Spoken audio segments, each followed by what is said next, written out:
कालच्या कॅबिनेटमध्ये अजून एक जो निर्णय झालाय महत्वाचा, तो म्हणजे 1961 सालामध्ये कुणबी या जातीसमोरचं तिल्लोरी हा शब्द जो काढलेला होता, त्याच्यासाठी लोकनेते शामराव पेचे साहेबांनी अथक प्रयत्न केले होते.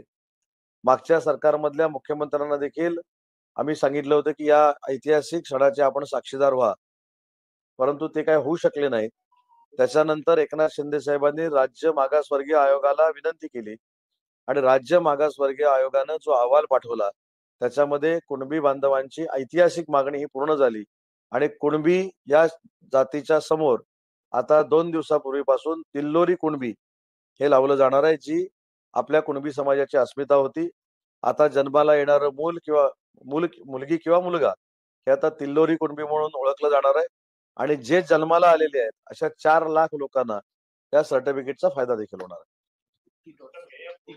हा, आणि दुसरं त्याच्यामध्ये तुम्हाला ज्यांनी अभ्यास केलाय त्यांना माहित असेल, अजून एक त्याच्यामध्ये एक शंका होती की ती काढून पूर्णविराम होता. तर ती काढून पूर्णविराम असल्यामुळे त्याला तिल्लोरी असं म्हटलं जायचं नाही. तर ती काढून पूर्णविराम ज्यांच्या लिव्हिंग सर्टिफिकेटवर आहे, ज्यांच्या बर्थ सर्टिफिकेटवर आहे, त्यांना देखील आता तिल्लोरी कुणबी असं संबोधलं जाणार. रत्नागिरी 24 न्यूज चॅनलला आताच सबस्क्राइब करा आणि शेअर करायला विसरू नका.